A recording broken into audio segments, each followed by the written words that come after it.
When I was a child, I used to fish with my dad. Every Sunday we would go down to the Providence River and spend hours casting lines into the void. Usually, we didn't catch much, the odd striped bass or bluefish here and there. I'd watch my father heave the mighty beasts onto our dinky little rowboat and yank the bloody hooks from their gaping mouths. At first, I was horrified of these things. I was young and didn't understand much. As I grew, my father took me out less and less, stating that he was too busy or that he wasn't feeling well. I always chalked it up to him just not wanting to spend time with me. I wasn't always the best kid after all. My father was a man of the land, like his father before him. He spent all his time outdoors making a healthy living for my mother and me with his fishing and trapping skills, selling various pelts, meats, and fish to local markets every Monday morning. Bright and early, 6 a.m. sharp, he was always the type of man to be damn near suspiciously early.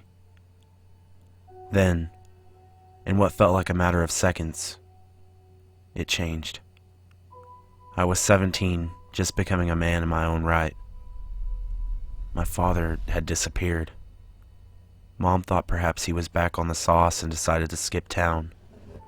Some days, my father reminded me more of Jack Torrance than himself. I blamed myself year after year that his leaving was my fault. I promised I would take up the mantle he had left for me and become a man of the land as well. As all things in life wither and die, so too did my mother. I cared for her to the best of my abilities. All of these factors in my life led to isolation and loneliness. I had no friends, no spouse, nor any idea where to begin the hunt for one. I moved from our small house on the shore to a houseboat I had procured. What a better way to ensure I have the freshest of catches than to live among the fish. Living on a river, as weird as you may think, was even more lonely than on land. There's really no one to talk to on a river. I became a bookworm.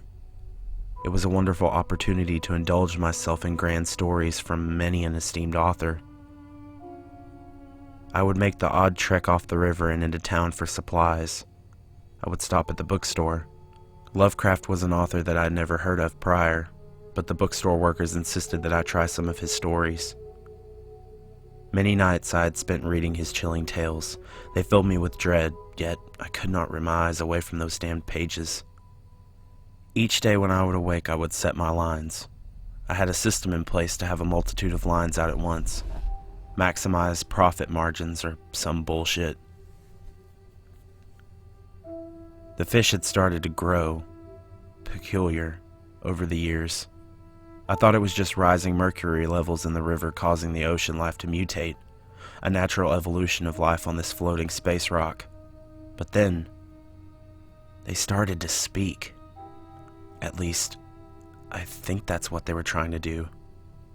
I would reel in a few bass or bluefish as my father and I had done many years ago, only to see their gaping maws moving up and down as if to formulate some sort of speech pattern. It got worse. They speak some chaotic, thumping language. The science of the matter makes no sense, but I can't help but tell you what I heard then, and what I can't stop hearing now. Like drums beating inside these aquatic beasts, rhythmically speaking to me. It catches me in a trance every time it's heard, and takes all my willpower to break free. When things were at their worst, I assumed I would have just been brought to the depths by the siren songs of these foul creatures. I can't call them fish anymore. They stare. They speak. They get inside my head. This song keeps me enraptured. I have tried countless times to resist the calls and make way for land. Countless times I have failed. I can hear the thumping voices of these things under my boat now.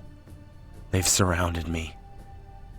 It was a matter of time, I knew, that I would become one with the land.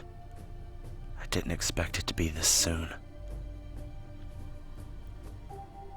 I'm standing on deck now. I see the creatures all around. her tiny heads bobbing out of the water, that rhythmic hell still pounding away.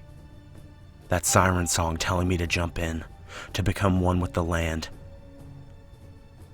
The most peculiar part of this entire thing is, I can hear my dad's voice in the thumping.